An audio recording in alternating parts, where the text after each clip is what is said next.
Hello class 10 students, आप लोगों का स्वागत है डेफिनेट सक्सेस पाठशाला के इस प्लेटफॉर्म पे। ये वीडियो में आप लोग वॉच करने वाले हैं सैंपल पेपर्स, क्वेश्चन नंबर आपका 21 से लेके क्वेश्चन नंबर 40 तक, और सैंपल पेपर जो है वो है आपका ईयर 2021। तो मैं इससे पहले उम्मीद करूंगा कि आप ऑलरेडी सेक्शन ए देख चुके होंगे, जहां पे मैंने क्वेश्चन नंबर 1 से लेके क्वेश्चन नंबर 20 तक आपको ऑलरेडी सारे सॉल्यूशंस दे दिए हैं। अब सर ये कौन से सैंपल पेपर्स हैं? तो ये वो स्टूडेंट्स के पास जिनके पास हमारी बुक्स अवेलेबल है, और अगर आपके पास अभी तक बुक नहीं है तो नीचे डिस्क्रिप्शन बॉक्स में जाके लिंक को क्लिक करिए, आपके पास भी बुक प्रोवाइड हो जाएगी। तो पूरे क्लास 10th के लिए हमने एक सैंपल पेपर्स की बुकलेट रिलीज की है 2021 के जो सैंपल पेपर्स हैं, ठीक है। तो यहां पर हमने उसका सेक्शन ए ऑलरेडी करवा दिया है। सेक्शन बी पे मैं आ रहा हूं। सेक्शन बी में क्वेश्चन नंबर 21 से क्वेश्चन नंबर 40 तक सारे के सारे एमसीक्यू पैटर्न्स हैं। चलिए, तो पहले पैटर्न से चालू करते हैं अपनी इस वीडियो को। छोटी वीडियो है, पूरी लास्ट तक वॉच करिएगा। चलिए, क्वेश्चन नंबर 21 देखिएगा। The greatest number which divide 12519377 and 15628 leaves the remainder 1, 2, 3 respectively.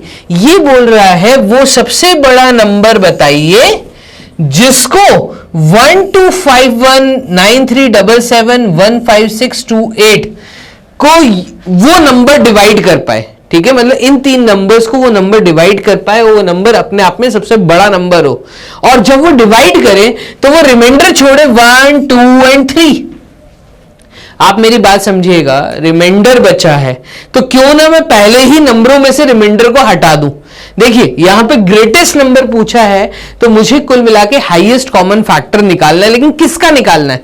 बच्चे यहां पे गलती करते हैं कि वो इनका एचसीएफ निकालने की तरफ मूव करते हैं, जो कि एक गलत प्रोसेस है। देखिए, रिमाइंडर बच रहा है, रिमेनिंग पार्ट बच रहा है, तो सबसे पहले मैं रिमाइंडर्स को यहां से रिमूव करूंगा। डन। तो मैं क्या कर रहा हूं कि 1251 में से मैंने 1 रिमाइंडर को हटा दिया। ऐसे 9377 में से मैंने 2 रिमाइंडर को हटा दिया। अगेन 15628 में से मैंने यहां पे 3 एज ए रिमाइंडर को रिमूव कर दिया। तो जो नंबर्स मुझे मिले हैं, अगर आप उनकी तरफ मूव करते हैं तो ये नंबर मुझे मिला है 1250। अगेन यहां पे नंबर मुझे मिला है 9375, और यहां नंबर मुझे मिला है 1562। 8 में से 3 गए तो ये बचेगा अगेन 5।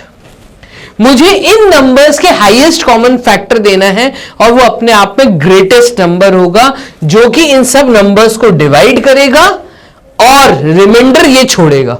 ठीक है, तो मैं उन नंबर्स का एचसीएफ निकाल लेता हूं। यहां पे लिख देता हूं एचसीएफ ऑफ किसका? 1250, अगेन 9375 एंड 15625।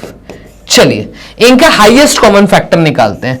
तो 1250 का एचसीएफ निकालिए। ये हो जाएगा सबसे पहला फैक्टर, मैं ले लेता हूं यहां पे 5 को। ठीक है, क्योंकि 5 ही हमें दिखने वाले हैं सब जगह पे। तो देखिएगा 5 2 times 10, again 5 times 25 0, 5 times 25 and 0, 1 times 5 and 0, again 5 2 times is 10। ये 4 फैक्टर निकले। ऐसे ही अगर मैं हाईएस्ट कॉमन फैक्टर, देखिए हाईएस्ट कॉमन फैक्टर पहले तो सबके फैक्टर्स निकाल लेते हैं तो हाईएस्ट कॉमन बोल पाएंगे।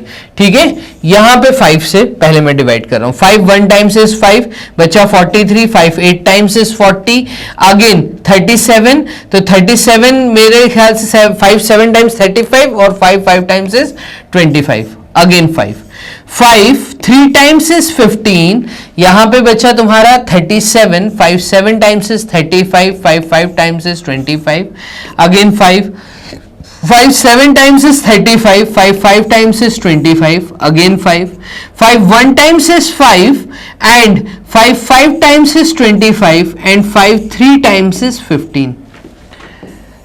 अब लास्ट नंबर मेरे पास बचा है 15625, अगेन 5 से करता हूं। तो 5 3 times is 15, 5 1 times is 5, 5 2 times is 10, 5 5 times is 25. Again, 5 6 times is 30, 5 2 times is 10, 5 5 times is 25. 5 1 times is 5, 5 2 times is 10, 5 5 times is 25. Again, 5 2 times, 5 5 times, 5 5 times.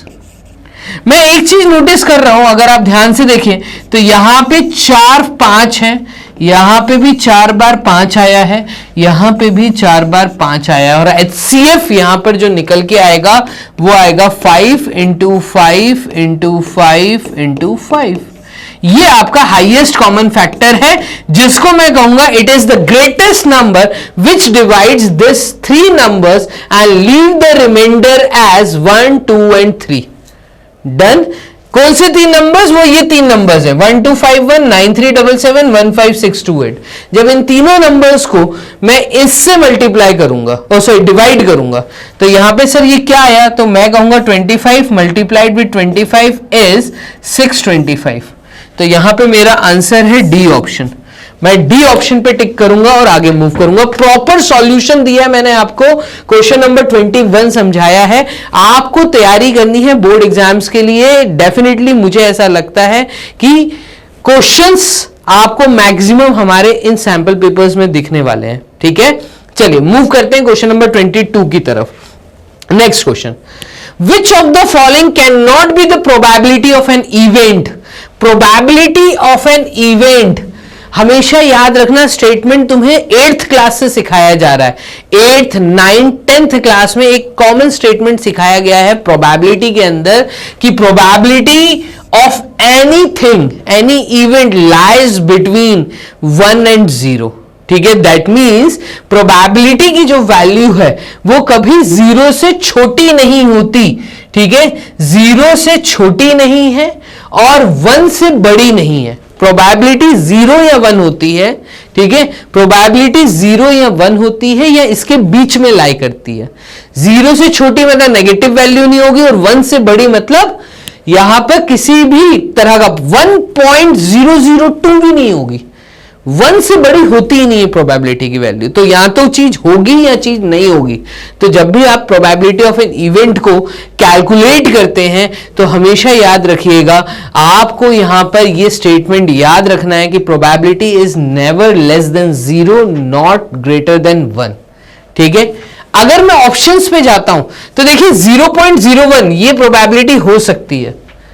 16/17 एक इम्प्रॉपर फ्रैक्शन है, 1 से छोटी वैल्यू है, सॉरी एक प्रॉपर फ्रैक्शन है. तो ये एक प्रॉपर फ्रैक्शन है 16/17. मतलब प्रॉपर फ्रैक्शन का मतलब न्यूमरेटर जो है वो छोटा है डिनोमिनेटर से. तो 16/17 मैं यहां पे कहूंगा डेफिनेटली इसकी वैल्यू 1 से छोटी हो सकती है. तो ये भी प्रोबेबिलिटी हो सकती है, ये भी हो सकती है. अब जल्दबाजी में बच्चे बी ऑप्शन टिक कराते हैं क्योंकि 3 दिख गया. नहीं, 3 के आगे का सिंबल देखो, 3% लिखा है. ये परसेंटेज में वैल्यू दी है, और 3% को अगर आप फ्रैक्शन में चेंज करेंगे तो ये होता है 3/100. अगेन एक प्रॉपर फ्रैक्शन आया है. Numerator is smaller than denominator. ठीक है, यहां पे इसको सॉल्व करेंगे तो ये आएगा 0.03. डेफिनेटली हो सकता है 0.03. तुम्हारे पास बचता है इम्प्रॉपर फ्रैक्शन, न्यूमरेटर बड़ा है डिनोमिनेटर से. इसको अगर आप सॉल्व करते हैं तो 1 से बड़ी वैल्यू आएगी. ठीक है, विच of the following can not be the probability. मैं यहां पर कहूंगा कि मेरा जो आंसर होगा इस क्वेश्चन के लिए वो होगा आपका डी ऑप्शन. क्लियर है? मुझे नीचे कमेंट बॉक्स में जो बताइएगा 10th क्लास स्टूडेंट्स. हम लोग मूव कर रहे हैं क्वेश्चन नंबर 23 की तरफ. नेक्स्ट क्वेश्चन, क्वेश्चन नंबर 23 क्या कह रहा है, इसको देखिएगा. The diameter of a car wheel is 42 centimetre. Car का व्हील, चक्का जो है उसका डायामीटर दिया है, और डायामीटर का मतलब आप रेडियस निकाल सकते हैं. आपको डायामीटर नोन है. डायामीटर इन्होंने दिया है कितना, 42 सेंटीमीटर. मैं बोल सकता हूं, मैं इससे रेडियस अगर निकालता हूं तो 42 डिवाइडेड बाय 2 कर दूं, ये आएगा 21 सेंटीमीटर. तो radius of the wheel finally निकल के आया 21 centimetre. The number of complete revolutions it will make in moving 132 kilometre. कितना मूव करना है? 132 किलोमीटर्स मूव करना है। बताइए कितने रेवोल्यूशंस लिए होंगे? मैं यहां पे बोलता हूं let the number of revolutions, let the number of revolutions is equals to n। Done. Number of revolutions कितने? n नंबर ऑफ रेवोल्यूशंस हैं, ठीक है, वही n हमें फाइंड करना है, ठीक है। अभी अगर मैं देखूं तो हमें पता है एक रेवोल्यूशन में कितना डिस्टेंस क्रॉस होता है। In one revolution we will say 2 pi r। In one revolution हम जो डिस्टेंस कवर करेंगे वो 2 pi r, that means circumference of the circle के बराबर हम डिस्टेंस मूव करेंगे। अगर मैं इसको सॉल्व करता हूं तो एक रेवोल्यूशन में जो मैंने डिस्टेंस कवर किया, ठीक है, यहां पे लिख देता हूं, one revolution is equals to distance covered which is equals to 2 pi r circumference of the circle. तो one revolution is equals to 2 into 22/7 into 21। तो ये 7 से 21 गया 3 टाइम्स, ये आ गया आपका 2 मल्टीप्लाइड विद 22 इंटू 3। पूरी यूनिट सेंटीमीटर में चल रही है, तो सेंटीमीटर, इतना डिस्टेंस तुमने कवर किया सेंटीमीटर के अंदर। ये एक पार्ट हुआ। अब यहां पे देखो किलोमीटर्स में बात चल रही है। हमने कितना डिस्टेंस कवर करना है? हमें कवर करना है 132 किलोमीटर। इसके लिए आपको कन्वर्जन आना चाहिए बहुत क्लियर तरीके से। 1 किलोमीटर 1000 मीटर के बराबर होता है, डन। और हर 1 मीटर 100 सेंटीमीटर के बराबर होता है। दैट मीन्स अगर मैं 1000 मीटर देखूं, अगर 1 मीटर 100 सेंटीमीटर के बराबर है, तो 1000 मीटर जो है वो 10, मतलब कितने 5 जीरोस। मैंने क्या किया? मैंने 100 इंटू 1000 किया। यहां पे लिख देता हूं, मैंने 100 मल्टीप्लाइड विथ 1000 कर दिया, तो 1000 मीटर इतने सेंटीमीटर्स के बराबर होगा, जो कि निकल के आएगा 10 to the power of 5 centimetre. इससे हमें क्या समझ आता है? हमें इससे यह समझ आता है कि 1 किलोमीटर जो 1 किलोमीटर है, यहां लिख देता हूं, 1 किलोमीटर इक्वल होता है किसके? 10 to the power of 5 centimetre के। Done. 10 to the power 5 centimetre के। और अगर मैं 1 सेंटीमीटर को किलोमीटर से कंपेयर करूं तो मैं कह सकता हूं कि each and every 1 centimetre is equals to 1/10 to the power of 5 kilometres. हमें जो डिस्टेंस कवर करना है वो किलोमीटर्स में करना है, ठीक है। तो यहां पर मैं ऐसा बोलूंगा कि ये जो डिस्टेंस आया सेंटीमीटर में, अगर आप इसको किलोमीटर में कन्वर्ट करना चाहते हैं तो इस पूरी वैल्यू को आप डिवाइड कर दीजिए। किसके साथ? मैं बोलता हूं यहां पे 2 इंटू 22 इंटू 3 को आप डिवाइड कर दीजिए 10 टू द पावर ऑफ 5, और ये यूनिट आपकी किलोमीटर्स में आएगी। मतलब एक रेवोल्यूशन की वैल्यू आ गई। एक रेवोल्यूशन में इतना किलोमीटर्स कवर होता है। मुझे तो 132 किलोमीटर्स कवर करना है।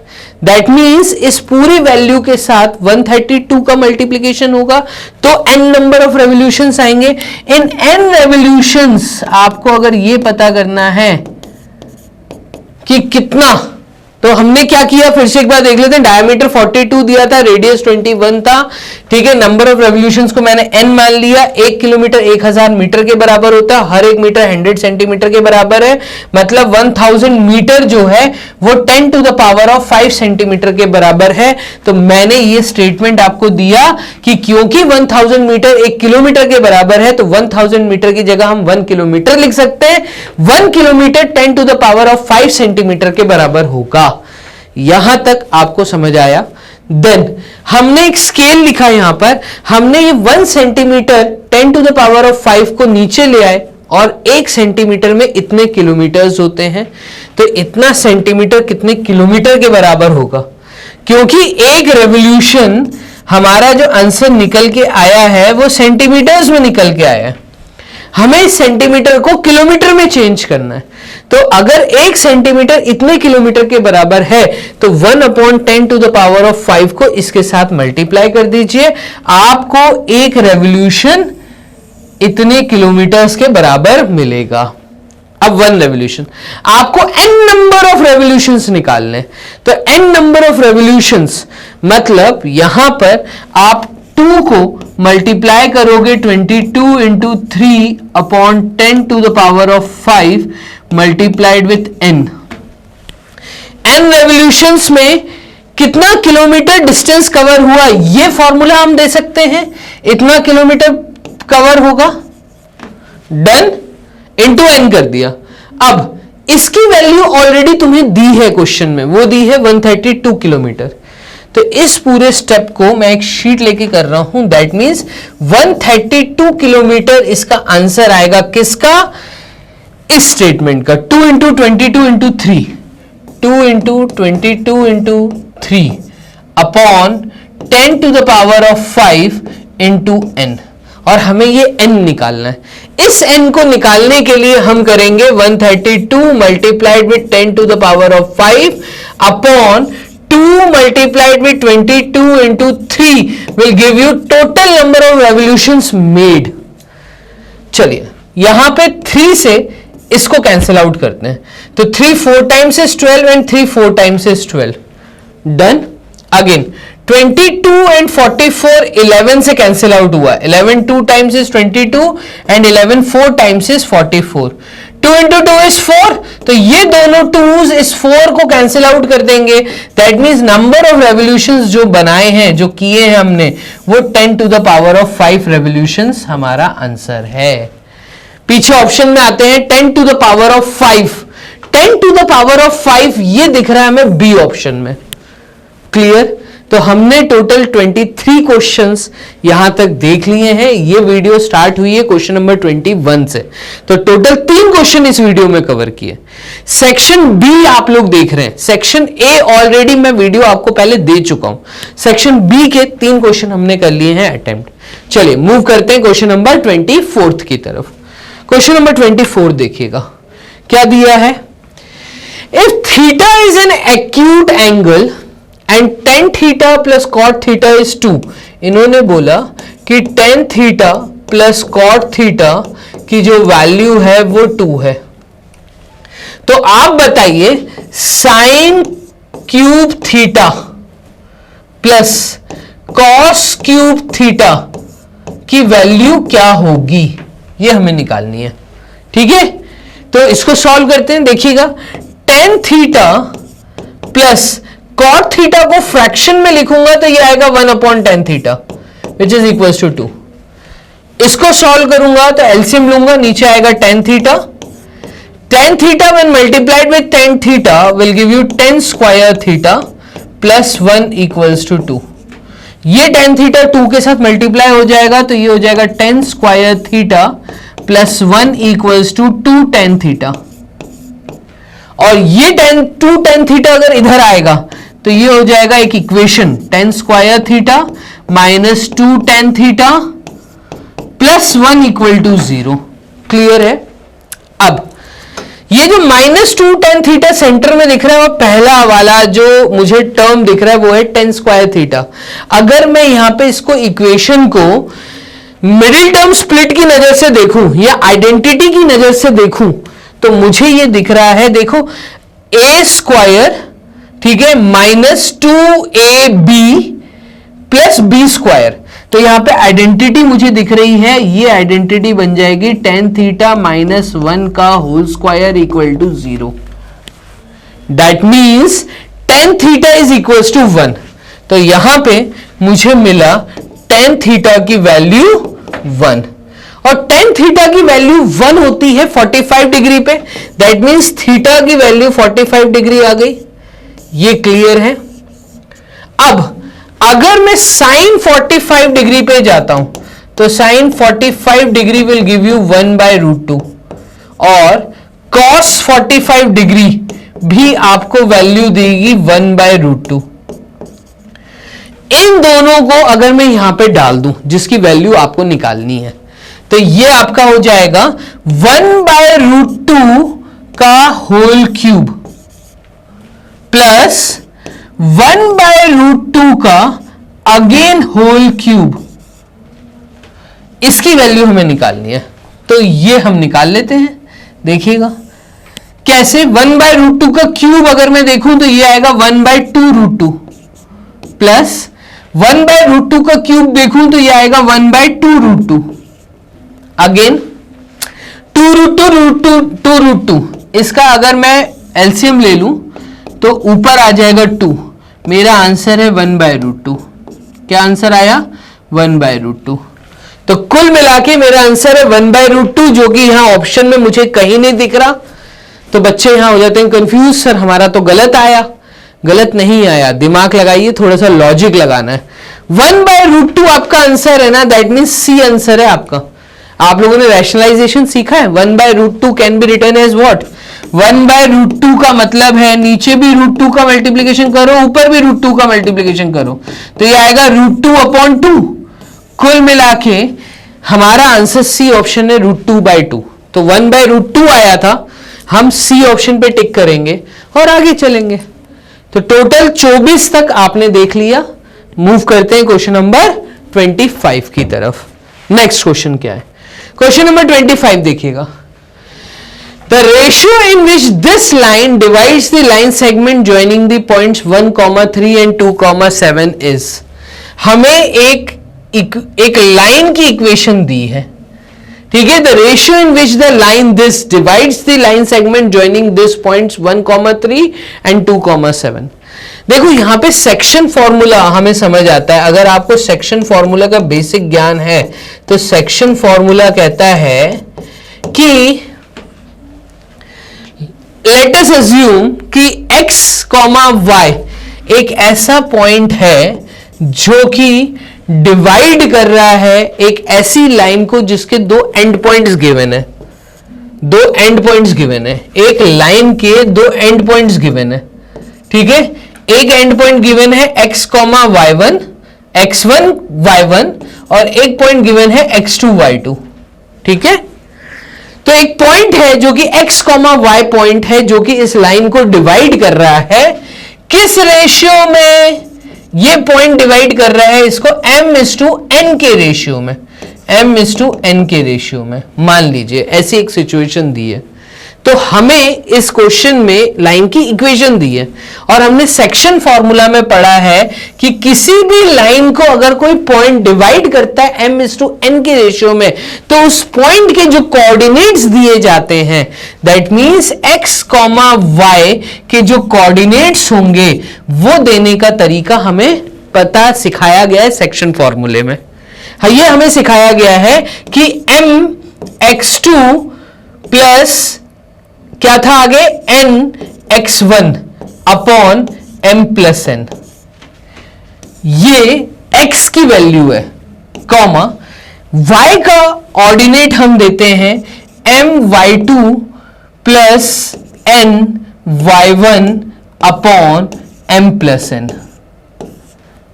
अब इस केस में अगर मैं आता हूं, ये सेक्शन फॉर्मूला अगर मैं लगाना चाहता हूं, तो यहां पर मैं बोल देता हूं मुझे वही रेशियो निकालना है m/n, ठीक है। मुझे दोनों पॉइंट्स दिए 1,3 एंड 2,7। तो जो पॉइंट्स मुझे दिए वो दिए 1,3 एंड 2,7 और मैं बोलता हूं जो रेशियो डिवाइड कर रहा है, मतलब अगर मैं यहां पे देखूं तो ये जो m/n है इसको हमें सीखा है k/1 के रेशियो में मान लीजिए डिवाइड कर रहा है, ठीक है। m/n की वैल्यू निकालनी है तो हम इसको k/1 मान के चलते हैं, ठीक है।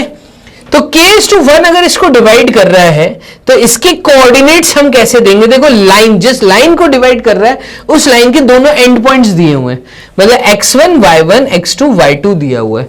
अगर इन वैल्यूज को यहां पे डालते हैं तो देखिएगा ये आ जाएगा आपका x2, mx2, m मतलब यहां पे k को मान लेते हैं, ये रेशियो है m/n, तो m/n ये है, ठीक है। तो m अगर k है तो k2 यहां पे आ जाएगा 2k, ठीक है, प्लस nx1 मतलब यहां पे nx1 का मतलब है यहां पर nx1 है 1, ठीक है, और nb है 1, तो मैं कहूंगा +1, 2k + 1 अपॉन k + 1, रेशियो का सम k:1 दिया m + n, ठीक है, ये मेरा पहला पॉइंट होगा। दूसरा पॉइंट क्या होगा? दूसरा पॉइंट मेरा होगा my2।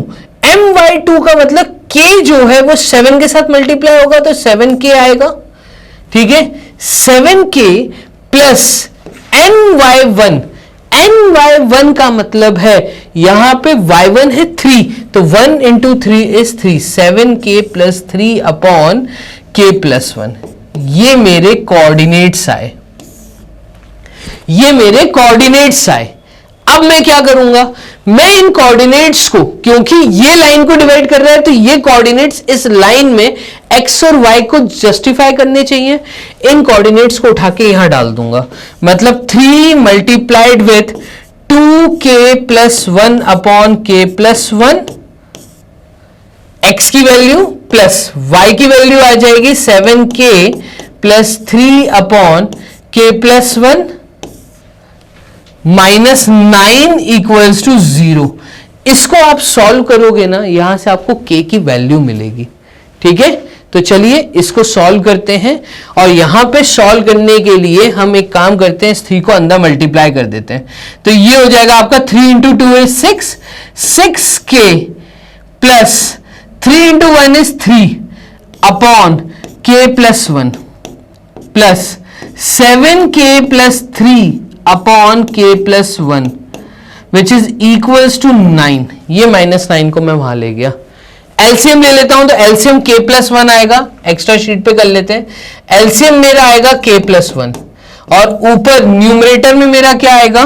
तो ये आ जाएगा 6k + 3, लिख लेते हैं 6k + 3 प्लस 7k, कितना है 7k + 3, तो 7k + 3, 7k + 3 which is equals to 9।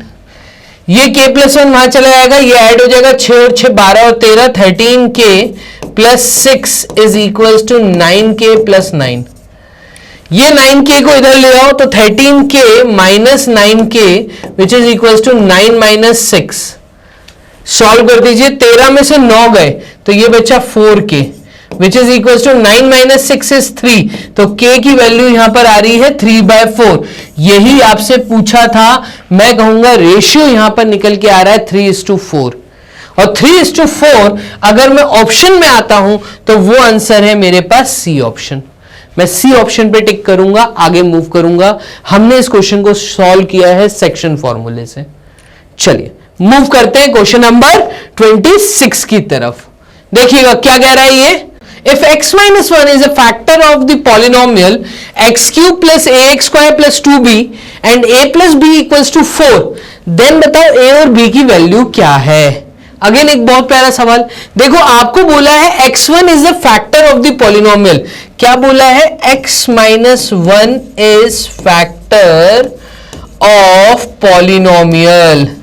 That means अगर मैं जीरोस निकालता हूं, 9th क्लास में पढ़ा है, जीरोस ऑफ पॉलिनोमियल अगर मैं निकालता हूं किसके, x - 1 के, तो मैं ऐसा बोल सकता हूं कि जीरोस ऑफ x - 1 अगर हमें निकालना है तो x - 1 को इक्वल टू 0 कर दूंगा, और इससे पता चलेगा कि x = 1 is zeros of given polynomial. Done. उठाइए x = 1 की वैल्यू और पॉलिनोमियल में डाल दीजिए, तो x की जगह अगर हम 1 डालते हैं तो यहां पे आ जाएगा 1 का क्यूब प्लस a 1 का स्क्वायर प्लस 2b, जो कि आपको रिमाइंडर 0 देगा, पता है। तो एक इक्वेशन निकाल लेते हैं, यहां पे ये आएगी 1 + a + 2b, 1 + a + 2b = 0, reminder 0 आएगा। तो एक इक्वेशन तो मेरी ये हो गई, और एक इक्वेशन उन लोगों ने दी हुई है a + b = 4, तो a + b = 4, ये सेकेंड इक्वेशन है। अगर इन दोनों को मैं आपस में इक्वेट करूंगा तो यहां पे देखना a की वैल्यू है 4 - b, इसको अगर मैं सब्स्टिट्यूट कर दूं पहले वाले में तो ये हो जाएगा आपका कितना, तो ये हो जाएगा 1 plus 4 minus b plus 2b equals to 0। अब 1 plus 4 is 5 plus b equals to 0, तो यहां पे आएगा 5 plus b equals to 0, that means b equals to -5। बी की वैल्यू मुझे मिल गई, आप ए की वैल्यू निकाल लीजिए। यहां ए की value 4 minus b, 4 minus b की वैल्यू डाल दीजिए, तो b -5 सिर्फ मुझे यहां दिख रहा था। मैं कहूंगा मेरा ऑप्शन बी क्वेश्चन नंबर 26 का आंसर है, जवाब है। डन। चलिए मूव करिए नेक्स्ट क्वेश्चन, क्वेश्चन नंबर 27 की तरफ। क्वेश्चन नंबर 27 क्या कह रहा है, if a and b are two coprime numbers. अब देखो यहां पे एक वर्ड आया है coprime numbers. Coprime numbers are basically those pair of numbers जहां पे हम कहेंगे कि कुछ भी कॉमन फैक्टर ना हो अदर देन 1। अगर हम यहां पे देखें कि a and b are two coprime numbers, वो क्या कह रहा है, कोप्राइम नंबर्स क्या है, a and b। Let a be 2, b is equal to 3। आप देखना 2 एंड 3 दोनों कोप्राइम नंबर्स हैं, दोनों में 1 के सिवा और कुछ कॉमन फैक्टर नहीं है। ठीक है, अगर मैं a का क्यूब करता हूं और मैं b का क्यूब करता हूं, तो यहां पे आंसर 8 आएगा, यहां पे आंसर 27 आएगा। 8 और 27 भी आपस में कोप्राइम नंबर होंगे। उन्होंने यही पूछा है, if a and b are two coprime numbers then a cube and b cube are. तो मैं कहूंगा बोथ आर कोप्राइम नंबर्स, दोनों के दोनों कोप्राइम नंबर्स होंगे। मेरा क्वेश्चन नंबर 27 का आंसर है ए ऑप्शन। अगर दोनों दिए हुए नंबर कोप्राइम है तो उनका क्यूब भी कोप्राइम होगा, ये आप थ्योरी पार्ट में पढ़ चुके हैं। चलिए मूव करते हैं क्वेश्चन नंबर 28 की तरफ। The area of a square that can be inscribed in a circle of area this is। वो कह रहा है एक सर्कल है, इस सर्कल के अंदर एक स्क्वायर है। आप बताइए इस स्क्वायर का एरिया क्या होगा, इस स्क्वायर का एरिया क्या होगा। मैं बोल रहा हूं ए बी सी डी, इस स्क्वायर का एरिया क्या होगा जिसमें जो एक सर्कल के अंदर इंस्क्राइब्ड है, उस सर्कल का एरिया गिवन है। देखो आपको क्या गिवन है, एरिया ऑफ सर्कल, और एरिया ऑफ सर्कल मुझे गिवन है 1408 बाय 7 सेंटीमीटर स्क्वायर। हमें पता है एरिया ऑफ सर्कल का फॉर्मूला होता है pi R square which is equals to 1408 by 7। हम ऐसा एक इक्वेशन बना सकते हैं। अगर हम इसको सॉल्व करेंगे तो आर स्क्वायर की वैल्यू, पाई की वैल्यू होती है 22/7, r square is equals to 1408 by 7। That means r square की वैल्यू जो है वो आएगी 1408 बाय 22, क्योंकि 7 से 7 कैंसिल आउट हो जाएगा। अगर हम इसको 2 से सॉल्व करें तो 2 11 टाइम्स एंड 2 7 टाइम्स, 0 2 4 टाइम्स। अगर हम 11 से सॉल्व करें तो आर स्क्वायर की वैल्यू यहां पर आएगी 11 6 टाइम्स इज 66, बचा 44, 11 4 टाइम्स इज 44। रेडियस इस सर्कल का निकल के आएगा 8 क्या, 8 सेंटीमीटर। अब देखो मेरे पास एक ऐसा सर्कल है जिसका एरिया भी नोन है, जिसका रेडियस भी नोन है। डन। मुझे तो स्क्वायर का एरिया निकालना है, तो मुझे रेडियस पता है, मुझे सर्कल का एरिया पता है, सर्कल के एरिया से मैंने रेडियस निकाल लिया। और मुझे अगर स्क्वायर का एरिया निकालना है तो स्क्वायर की प्रॉपर्टी होती है वो ये कि इसका जो डायगोनल है अगर हम ड्रॉ करें तो क्योंकि ये इंस्क्राइब्ड है तो प्रॉपर तरीके से इसका जो डायगोनल है वो इसके डायमीटर को टच करके जा रहा होगा। डन। इसका मतलब the diameter of this circle is the diagonal of this square. देखिए मैंने क्या बोला, मैंने ये बोला the diagonal of square, diagonal of square is diameter of circle. अगर ऐसा है तो इसका मतलब डायगोनल की लेंथ आपको पता चल गई, length of diagonal, length of diagonal. और लेंथ ऑफ डायगोनल इसका मतलब r प्लस r हो जाएगा, मतलब 2r, मतलब 2 into 8 is 16, 2r that is 2 into 8, तो ये आएगा 16 सेंटीमीटर का डायगोनल। डन। अब मुझे स्क्वायर का एरिया निकालना है। स्क्वायर के अंदर एक 90 डिग्री का एंगल है। अगर मैं राइट ट्रायंगल देखूं BCD, तो मुझे यहां पर 90 डिग्री और हाइपोटेन्यूज दिख रहा है।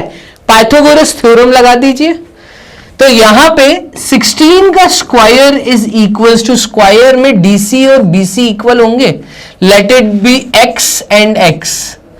तो यहां पर मैं कहूंगा 16 square is equals to x square plus x square, that is 16 का स्क्वायर, तो ये आपका आ जाएगा 16 का square is equals to 2x square. Done. और x स्क्वायर की वैल्यू अगर मैं देखूं तो x स्क्वायर की वैल्यू आ जाएगी 16 into 16 by 2, that is 8 into 16। ये x स्क्वायर की वैल्यू आएगी 8 इंटू 16।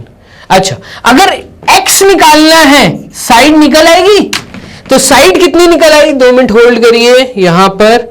चलिए x कितनी निकल के आई, तो हम यहां पे कहेंगे x की जो वैल्यू है वो आपकी निकल के आई है, यहां से 4 आ रहा है, यहां से एक 2 आ रहा है, मतलब 8√2 सेंटीमीटर। ये मेरा साइड ऑफ द स्क्वायर आ गया। और जब स्क्वायर का साइड पता चल गया तो एरिया ऑफ द स्क्वायर आपके सामने आ जाएगा।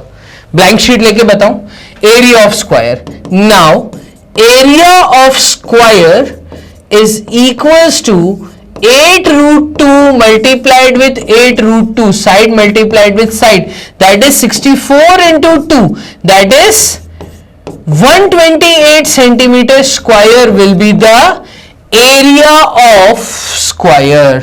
आ जाए पीछे, 128 सेंटीमीटर स्क्वायर, सी ऑप्शन मेरा आंसर होगा यहां पर। ठीक है, 8 into 8 is 64, 64 into 2 is 128, तो यहां पे 28th क्वेश्चन का आंसर 128 आपके सामने आ गया है। मूव करिए क्वेश्चन नंबर 29 की तरफ। देखिएगा, क्वेश्चन नंबर 29 में आपसे पूछा गया है कि आपको किसी ट्रायंगल की 3 वर्टाइजेस दी हुई हैं, ठीक है, और उस ट्रायंगल का नाम है ट्रायंगल ABC। आप बताइए, अगर ऐसे ट्रायंगल की 3 वर्टाइजेस आपको पता है तो ट्रायंगल ABC को आप क्या बोलोगे? आप उसको इक्विलैटरल बोलोगे, आइसोसेलेस बोलोगे, राइट एंगल ट्रायंगल बोलोगे, या आइसोसेलेस राइट एंगल ट्रायंगल बोलोगे? ये बड़ी एक दुविधा में ये लोग फंसाएंगे। तो इसके लिए आप यहां पर जब भी इस प्रकार का सवाल आए तो तीनों वर्टाइसेस को लिख लीजिए। सबसे पहले देखो, A, मैं बोलूंगा मुझे पहली वर्टाइसेस A दी है, कितनी, 4, -2। मुझे दूसरी वर्टाइसेस यहां पे B दी है, कितनी, 7, -2। अगेन मुझे एक वर्टाइसेस इन्होंने दी है C, कितनी, 7, 9। अगर मैं लेंथ निकालता हूं AB की, देखो ये तीनों जो वर्टाइसेस हैं ये ट्राइंगल की वर्टाइसेस हैं।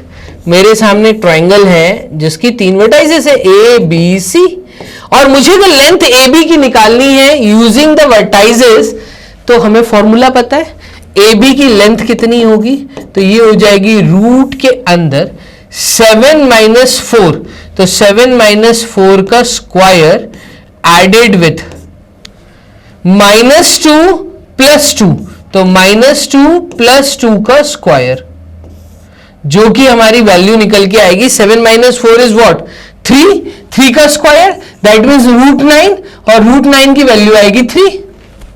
डन। देखो -2 + 2 तो 0 हो गया, तो यहां पे आंसर आएगा 3। AB की लेंथ आ गई 3, ठीक है, AB 3 है। ऐसे ही आप BC निकालिए, BC के अंदर आएगा √7 - 7, तो 7 - 7 का स्क्वायर प्लस 9 + 2 का स्क्वायर, 9 + 2 का स्क्वायर, ये आ जाएगा आपका 11 का स्क्वायर, दैट मींस रूट के अंदर 11 का स्क्वायर आया, और 9 + 2 is 11, 11 का स्क्वायर इज व्हाट, 11, तो मैं कहूंगा 11 आंसर आएगा, ठीक है। अच्छा, CA निकालिए, तो CA की अगर मैं लेंथ निकालूंगा तो ये आ जाएगा 7 - 4, रूट के अंदर 7 माइनस 4 का स्क्वायर प्लस, ठीक है, 9 प्लस 2 का स्क्वायर, तो 9 प्लस 2 का स्क्वायर कितना आया? 7 माइनस 4 का स्क्वायर कितना होता है? 7 में से 4 गए तो 5 6 7 3 का स्क्वायर, तो रूट के अंदर बचेगा 3 का स्क्वायर एडेड विथ, ठीक है, 9 प्लस 2 इज 11 का स्क्वायर, तो 11 का स्क्वायर, और इसको सॉल्व करेंगे तो रूट के अंदर आएगा 9 प्लस 121 दैट इज रूट 130। एक चीज तो क्लियर है कि ये इक्विलैटरल ट्राइंगल नहीं है, तीनों साइड डिफरेंट आई हैं, तो इक्विलैटरल ट्राइंगल तो नहीं है, क्लियर हो गया। कोई भी दो साइड इक्वल नहीं आई तो ये आइसोसेलेस ट्राइंगल भी नहीं है। अब आइसोसेलेस राइट एंगल ट्राइंगल में जाता हूं तो आइसोसेलेस वर्ड तो यूज कर ही नहीं सकता, ये क्लियर है। अब मैं कहूंगा मेरा आंसर है सी ऑप्शन। इसको हम एक बार वेरीफाई कर लेते हैं। अगर कोई ट्राइंगल राइट ट्राइंगल होता है तो पाइथागोरस थ्योरम लगती है राइट ट्राइंगल, ठीक है। तो यहां पर अगर मैं ये बोल दूं कि क्योंकि रूट 130 है तो यहां पर ये है आपका ए बी सी। अगर मैं देखूं तो ए बी का स्क्वायर प्लस बी सी का स्क्वायर क्या है? देखो 3 का स्क्वायर प्लस 11 का स्क्वायर शुड इक्वल्स टू ए सी का स्क्वायर होना चाहिए। तो 3 का स्क्वायर इज 9, 11 का स्क्वायर इज 121, AC का स्क्वायर की वैल्यू आ रही है 130, तो AC square is equals to 130, that means AC की वैल्यू रूट ऑफ 130 आ रही है। मैंने अपने आंसर को भी वेरीफाई कर लिया, डन, कि ये जो मेरा आंसर होना चाहिए वो है क्वेश्चन नंबर 29 के लिए सी ऑप्शन। क्या है? Right angle triangle. चलिए मूव करते हैं क्वेश्चन नंबर 30 की तरफ। तो 9 क्वेश्चन हम कर चुके हैं, ये रहा 10वां क्वेश्चन। अगेन आपको एक पॉलिनोमियल दिया हुआ है, लिख लेते हैं। मुझे एक पॉलिनोमियल दिया है जो कि मुझे दिया एक्स स्क्वायर माइनस, ब्रैकेट में लिखा है k प्लस 6, फिर दिया है x प्लस 2, फिर ब्रैकेट में लिखा है 2k माइनस 1 विच इज नहीं, कुछ नहीं, पॉलिनोमियल दिया बस, कुछ इक्वल टू नहीं दिया। अब मुझे बोला है if alpha comma beta are the zeros of this find the value of k, और मुझे एक इक्वेशन नीचे भी दी हुई है अल्फा प्लस बीटा। मुझे यह भी बोला है कि alpha plus beta is equals to half of alpha beta, और जहां पे मुझे बहुत क्लियरली बताया गया है कि अल्फा बीटा जीरोस है। तो इसका मतलब अगर हम सम ऑफ जीरोस की तरफ जाते हैं, सम ऑफ जीरोस की तरफ गए, तो ये है अल्फा प्लस बीटा, जिसको अगर मैं इक्वेशन के साथ कंपेयर करूं तो ये रेशियो आता है -b/a, सम ऑफ जीरोस। मतलब अल्फा प्लस बीटा की वैल्यू है -b/a, और product of zeros, product of zeros की तरफ मैं जाता हूं तो ये है अल्फा बीटा, अल्फा और बीटा का मल्टीप्लीकेशन, और हमने पढ़ा है अल्फा बीटा का मल्टीप्लीकेशन रेशियो देता है c/a। ये c/a और -b/a हमें दी हुई इक्वेशन में से पिक करना है, पिक कर लेते हैं। देखिएगा b की वैल्यू यहां पर क्या है, तो b की वैल्यू है माइनस ब्रैकेट k प्लस 6, यही है x का कोएफिशिएंट b होगा। अच्छा, a की वैल्यू क्या है, तो a की वैल्यू है 1, और c की वैल्यू क्या है, तो c की वैल्यू है 2 ब्रैकेट 2k प्लस -1, यही दिया 2k माइनस 1। उठाइए यहां पे पॉलिनोमियल में पटक दीजिए, मतलब सॉरी यहां नहीं पटकी, यहां पटकी है, ठीक है। तो अल्फा प्लस बीटा मतलब -b/a, -b/a, minus into minus is plus, मतलब k plus 6 alpha plus beta होगा, -b मतलब k प्लस 6, b की value upon a 1/1 equals to half multiplied with product c/a मतलब 2 एंड 2k, ठीक है, -1 upon यहां पे अगेन a की वैल्यू तो 1 है तो ये आपका यहां पे आंसर आएगा। ठीक है, इस ब्रैकेट को हम कर देते हैं थोड़ा सीधा। ठीक है, ये हमने बना दिया बिग ब्रैकेट, ऐसे आएगा। इसको सॉल्व करूंगा, k की वैल्यू आएगी, सॉल्व कर लेते हैं। तो ये आ जाएगा k प्लस 6 इक्वल्स टू, यहां पे 2 से 2 cancel out, 2k minus 1। Again यहां पे k 2k उधर चला जाएगा, तो 6 plus 1 is equals to 2k minus k, और 2k minus k is k, और 6 प्लस 1 इज 7, तो k इक्वल टू 7। k की वैल्यू क्या आ रही है? 7 आ रही है, पॉजिटिव 7 आ रही है। मेरा आंसर बी ऑप्शन आ रहा है। k की वैल्यू यहां पे 7 आई है। इस प्रकार से हमने कर लिए हैं पूरे 30 क्वेश्चन सॉल्व। 40 करने इस सेक्शन में, 10 क्वेश्चन हमारे हो गए सॉल्व। मूव करते हैं नेक्स्ट क्वेश्चन, क्वेश्चन नंबर 31 क्या कह रहा है? If n is a natural number then 2 bracket 5n plus 6n, मतलब 5 की पावर n प्लस 6 की power n always ends with, इसकी वैल्यू जो है वो हमेशा किससे एंड होगी? 1 से, 4 से, 3 से या 2 से। देखिएगा क्या करेंगे यहां पर। अगर मैं ये बोलता हूं कि 5 की पावर n है, तो 5 की पावर कुछ भी हो, मैं क्या बोल रहा हूं, मैं यहां पे बोल रहा हूं 5 की पावर कुछ भी हो, ठीक है, n, तो मैं बोलता हूं 5 की पावर 2 है, आप देखेंगे आंसर 25 आएगा। 5 की पावर 3 है, आंसर 125 आएगा। आप कुछ भी डाल दो 5 की पावर, आप हमेशा ये देखोगे कि यूनिट प्लेस जो है उसका एंड हमेशा 5 आएगा। ठीक है, ऐसे ही अगर 6 की पावर n है, तो 6 की पावर आप कुछ भी डाल दीजिए। 6 की पावर आप 1 डालिए, 6 आएगा। 6 की पावर आप 2 डालिए, तो यहाँ पे 6 आएगा। 6 की पावर आप 3 डालिए, अगेन यूनिट प्लेस 6 आएगा। तो मैं एक चीज नोटिस कर रहा हूं कि यूनिट प्लेस यहां पे 5 आ रहा है, यहां 6 आ रहा है। जब यूनिट प्लेस को हम ऐड करेंगे, ठीक है, तो हमें यूनिट प्लेस पे 5 प्लस 6 11 मतलब 1 मिलेगा। When 5 to the power of n added with 6 to the power of n, n कुछ भी हो सकता है, यूनिट प्लेस का एंड ये है, तो हम कहेंगे यूनिट प्लेस का सम जो है वो हमेशा 1 आएगा। यूनिट प्लेस पे यहां पे 1 आएगा। डन। अब इन्होंने बोला है if n is a natural number, तो मैंने n नेचुरल नंबर ही लिया है, 0 नहीं लिया है। ठीक है, देन 2 मल्टीप्लाइड विथ, देखिए ब्रैकेट लगा हुआ है यहां पे, 2 मल्टीप्लाइड विथ मतलब 2 जब मल्टीप्लाई होगा, अंदर कोई भी नंबर हो उसका यूनिट प्लेस 1 है। ठीक है, तो 2 multiplied with 1 unit place will be 2, तो मैं कहूंगा यहां पे मेरा जवाब होना चाहिए डी ऑप्शन। ठीक है, इट ऑलवेज एंड्स विथ, हम सिर्फ एंड्स पे अपनी ध्यान रख रहे हैं। ठीक है, एंड पे आगे क्या नंबर है मुझसे मतलब नहीं, वैल्यू डिफरेंट हो सकती है, लेकिन आप नोटिस करिए यहां पे कोई भी वैल्यू आप डाल दीजिए, जब आप उसको सॉल्व करेंगे ना, तो आप देखेंगे जो एंड यूनिट डिजिट आ रही है वो 2 ही आएगी।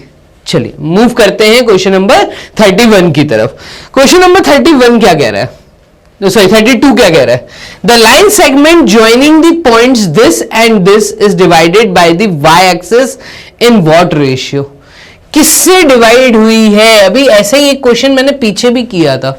ठीक है, मैंने आपको बताया था अगर किसी लाइन के दोनों एंड पॉइंट्स आपको दिए हैं, ठीक है, दोनों एंड पॉइंट्स आपको दिए, एक दिया है P पॉइंट और एक दिया आपको Q पॉइंट, दोनों के कोऑर्डिनेट्स आपको दिए हैं।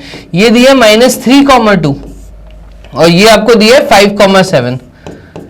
अब ये इसको कोई पॉइंट डिवाइड कर रहा है, मतलब किसी पॉइंट के कारण ये लाइन डिवाइड हो रही है। मैं कह रहा हूं वो पॉइंट C है, लेट इट दैट पॉइंट भी C। ठीक है, अगर ये लाइन सेगमेंट किसी पॉइंट के द्वारा बाइसेक्ट हो रही है, बाइसेक्ट कह रहा हूं मतलब डिवाइड हो रही है, तो इस केस में हम कहते हैं m/n के रेशियो में डिवाइड होगी। किस रेशियो में डिवाइड होगी? m/n। और अगर मुझे ये C के कोऑर्डिनेट्स बताने हैं, मतलब अगर मुझे x, y बताना है, तो इसके लिए हम जो फॉर्मूला यूज करते हैं वो होता है आपका mx2 plus nx1 upon m plus n, x का कोऑर्डिनेट। y का कोऑर्डिनेट हम देते हैं my2 plus ny1 upon m plus n।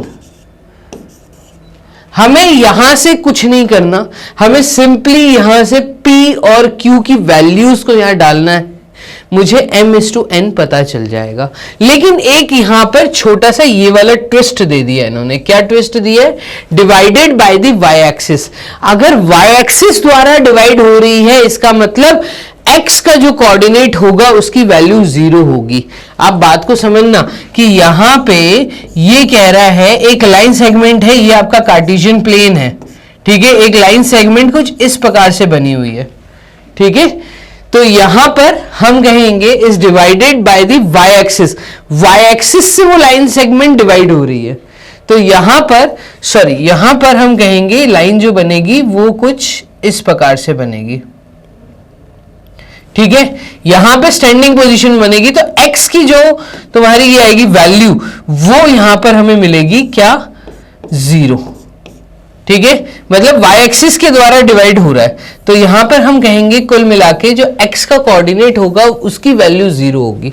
तो x कोऑर्डिनेट 0 रहेगा और y की कुछ वैल्यू होगी। तो हम यहां पर सिर्फ इस पहले वाले पार्ट को अगर पिक करते हैं, हम पिक कर रहे हैं यहां पर mx2 plus nx1 upon m plus n equals to 0 और p के जो कोऑर्डिनेट्स दिए हैं p का एब्सिसा और ऑर्डिनेट यहां पर उठा के हम सब्स्टिट्यूट कर देंगे। यहां पर ये हो जाएगा m मतलब -3 नहीं 2 है ना, x2 की वैल्यू 2 है तो यहां पे 2 आएगा, ये आएगा 2m। तो यहां पर आएगा ये 2m प्लस ब्रैकेट में यहां पर n और x1 की वैल्यू है -3 और ये आया n upon m plus n। तो m प्लस n यही तो हमें रेशियो निकालना है, ठीक है। इसको सॉल्व करेंगे तो ये आ जाएगा 2m minus 3n equal to 0 और 2m इक्वल्स टू 3n, यही आएगा। अब रेशियो निकालना है तो m अपॉन n, वेरिएबल एक साइड पे और नंबर्स एक साइड पे, तो 3/2। मैं कहूंगा 3:2 का रेशियो आएगा जो कि सी ऑप्शन आएगा। तो इसका आंसर 32 के लिए हम कहेंगे 3:2 जवाब है। चलिए मूव करते हैं नेक्स्ट क्वेश्चन, क्वेश्चन नंबर 33 की तरफ।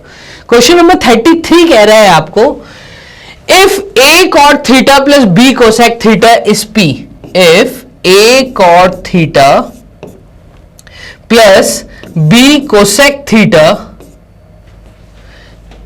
is equals to p, done, and b cot theta plus a cosec theta is equals to q, then find p square minus q square। क्या फाइंड करना है?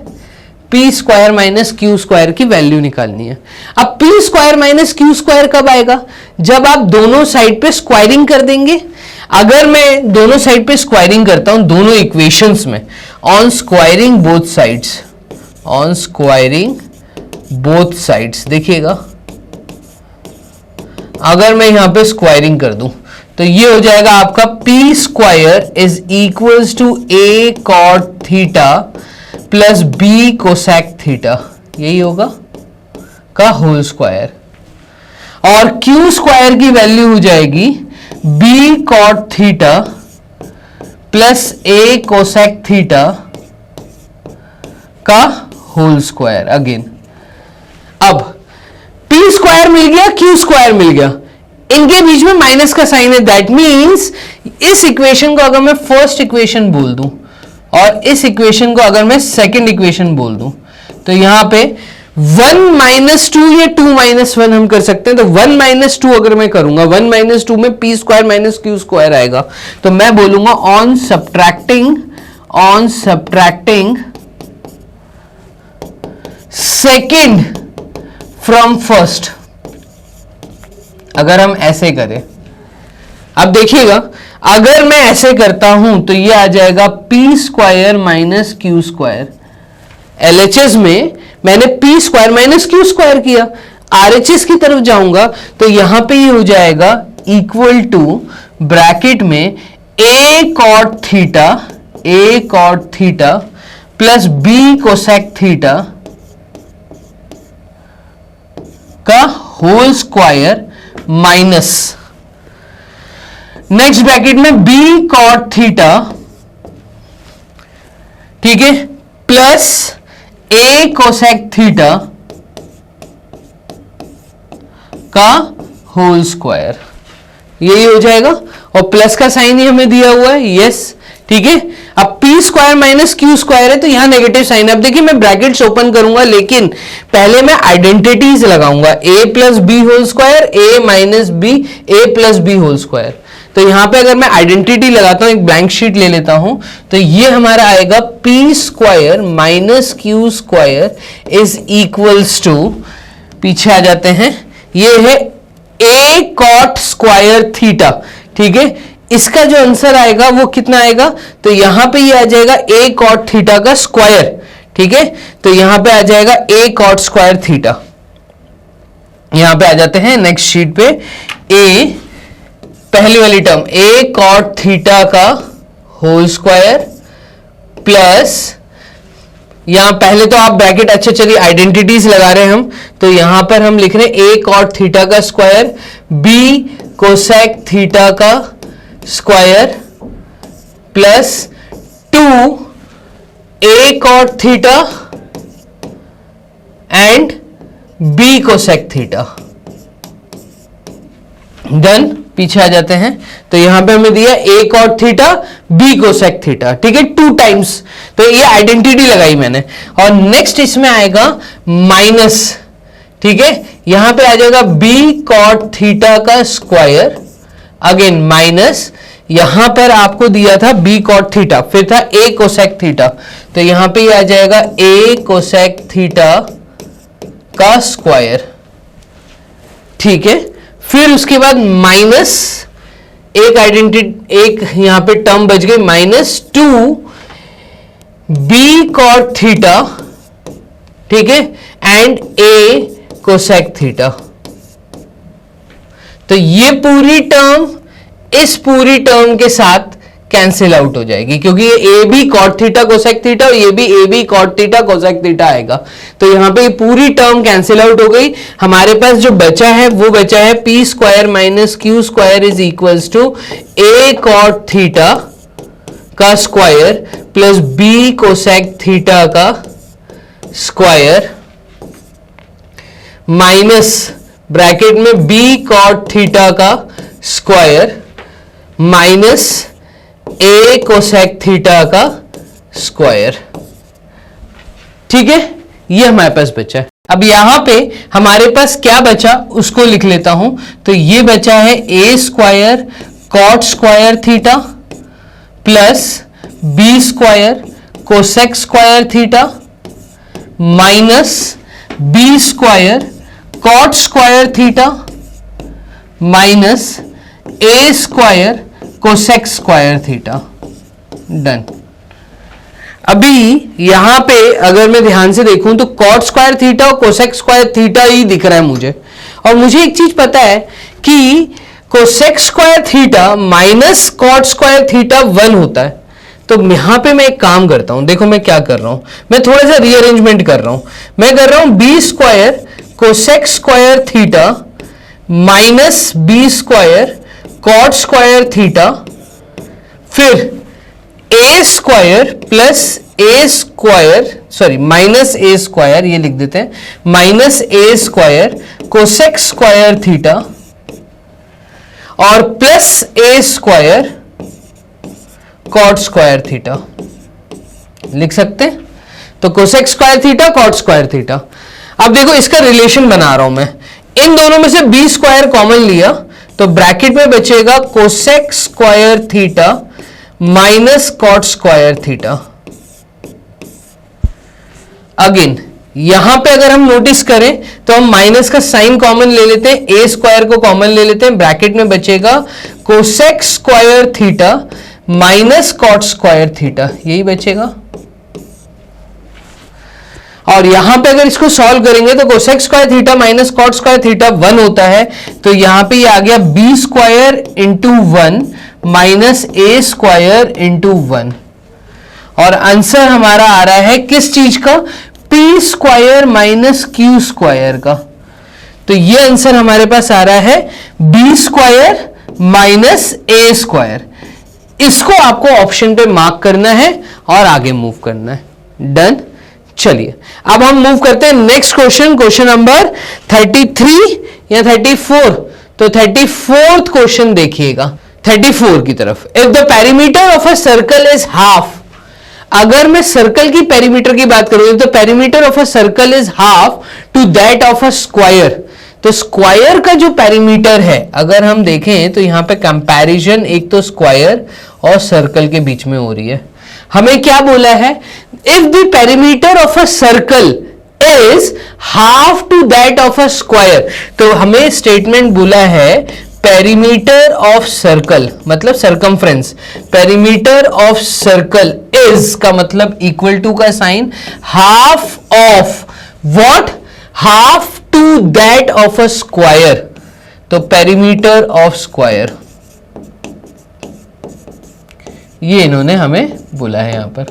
चलिए आगे क्या बोला है, then the ratio of the area of the circle to the area of the square is, हमें ratio बताना है किसका, हमें रेशियो बताना है area of circle, area of circle to area of square, area of square.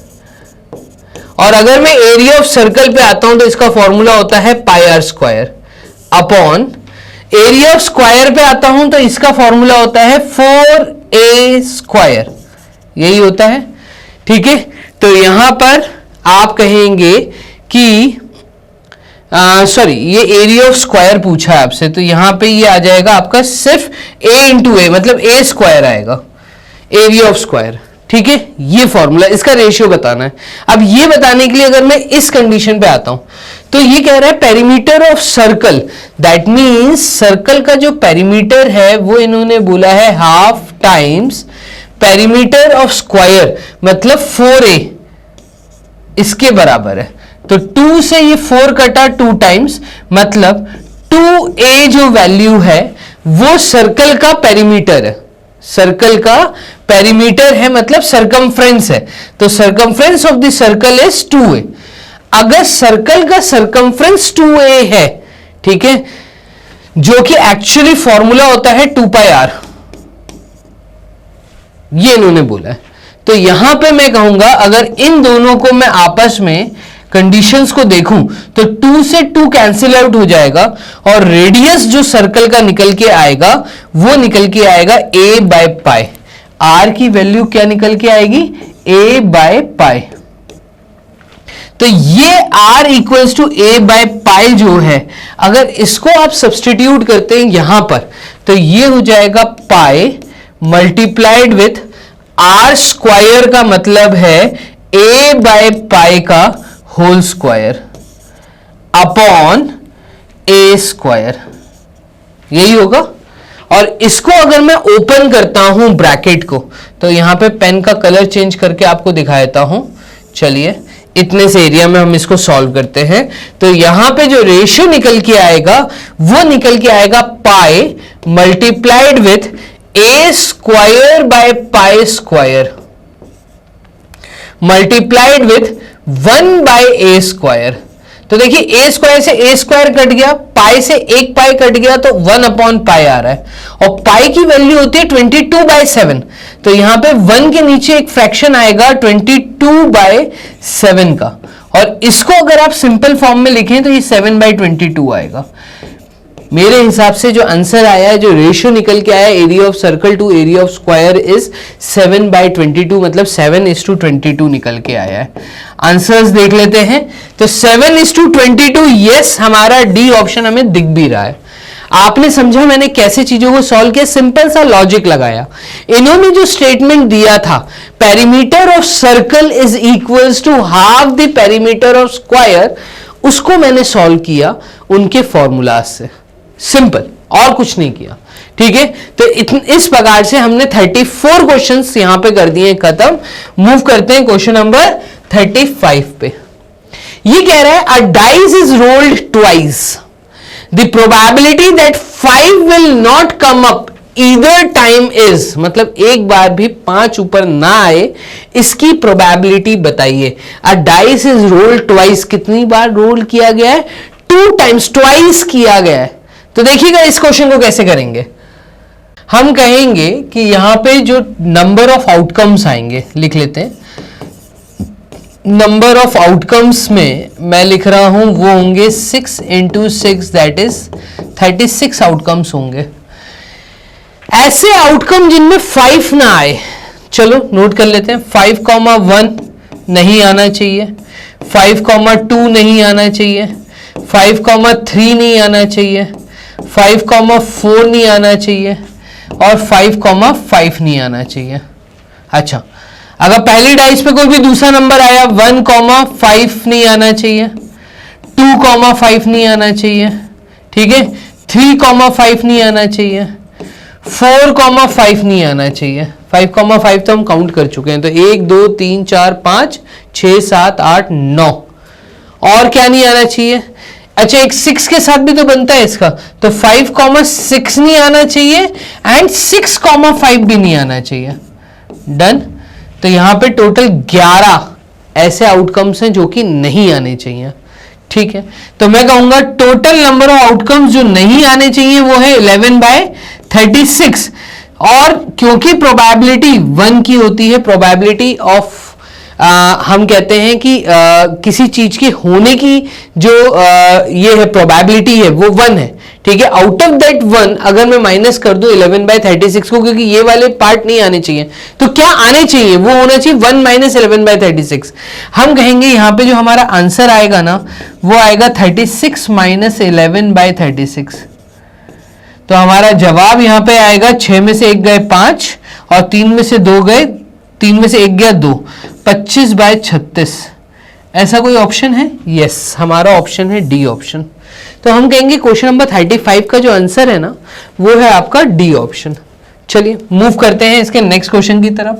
Question number 36 ये कह रहे थे एलसीएम ऑफ 2 नंबर्स इज 2400। कोई भी 2 नंबर्स हैं जिनका एलसीएम कितना है? 2400।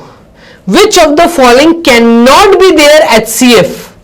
अच्छा, उन दोनों नंबर का एचसीएफ क्या नहीं हो सकता इनमें से? अब इस क्वेश्चन को समझने के लिए हम एक छोटे सा आपको एग्जाम्पल के थ्रू समझा सकते हैं। देखो, कोई भी 2 नंबर का एलसीएम 2400 है।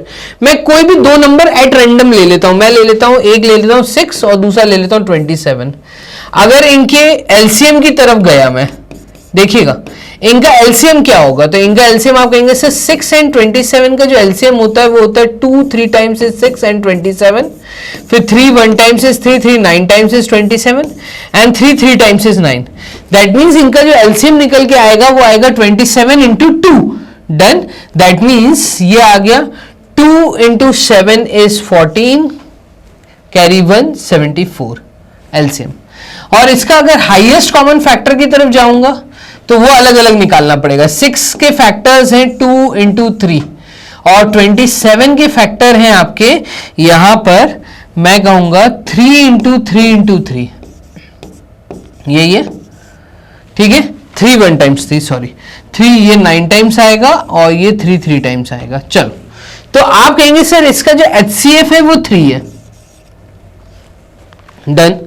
और 3 × 3 9, 9 × 3 इज 27, 27 × 2 मैंने यहां किया था, तो ये आया था आपका कितना? 27 × 2 इज 2 × 7 इज 14, कैरी, और 2 × 2 4 5, 54 आना चाहिए था यहां पर। तो ये था आपका 54।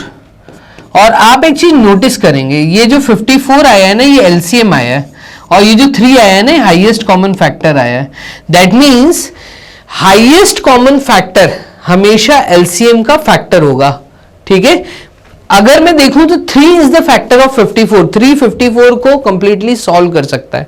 तो इस एग्जाम्पल से मैंने आपको यह समझाया कि जो हाईएस्ट कॉमन फैक्टर है it will always be the factor of LCM. It always divides the LCM. HCF always divides the LCM. अगर मैं यहां पे चीजें देखूं तो देखिए 2400 कंप्लीटली डिवाइड जिस भी एचसीएफ से होगा वो उसका एचसीएफ है, जिस भी नंबर से होगा वो उसका एचसीएफ है। लेकिन इनमें से ऐसा कौन सा है जो एचसीएफ नहीं है, ये आपसे पूछा है। मैं कहूंगा 2400 को आप 300 से डिवाइड करो, फिर आप 2400 को डिवाइड करिए सेकेंड ऑप्शन 400 से, फिर आप 2400 को डिवाइड करिए 500 से, और फिर आप 2400 को डिवाइड करिए 600 से। आप क्या नोटिस कर रहे हैं? आप ये नोटिस कर रहे हैं कि ये कंप्लीटली इसको डिवाइड कर रहा है, 3 8 टाइम्स इज 24, ये कंप्लीटली इसको डिवाइड कर रहा है, 4 6 टाइम्स इज 24, ये कंप्लीटली इसको डिवाइड कर रहा है, ठीक है, 4 टाइम्स, ठीक है। बट यहां वाले केस में 5 24 को नहीं काट पा रहा, यहां पे कुछ ना कुछ बचेगा, मतलब ये सॉल्व नहीं हो पा रहा। मतलब मैं आंसर दूंगा यहां पे सी ऑप्शन को, 500 को। 500 is not the HCF of 2400। ये आपको क्वेश्चन नंबर 36 बहुत अच्छे तरीके से समझ आना चाहिए। डन। चलिए मूव करते हैं नेक्स्ट क्वेश्चन, क्वेश्चन नंबर 37 की तरफ। क्वेश्चन नंबर 37 क्या कह रहा है? आपके सामने एक फिगर दिया हुआ है जहां पे PA, QB और RC परपेंडिकुलर है AC के लिए। तो ये है हमारा AC। इस AC पे 3 परपेंडिकुलर्स है, एक ये है, एक ये है, एक ये है। परपेंडिकुलर्स का मतलब 90 डिग्री का एंगल फॉर्मेशन हो रहा है, ऑल्टीट्यूड्स हमें दिए हुए हैं। डन। इन्होंने कहा PA, QB, RC are each perpendicular to AC इफ x इज 8 सेंटीमीटर। अगर x की वैल्यू 8 सेंटीमीटर, यहां पे हमें x लिख के दिया है, x की वैल्यू 8 सेंटीमीटर है, ठीक है। z की वैल्यू 6 सेंटीमीटर है, यहां पे हमें z लिख के दिया है, z की वैल्यू 6 सेंटीमीटर है। तो आप बताइए y की वैल्यू क्या होगी? दैट मीन्स हमें QB की वैल्यू निकालनी है।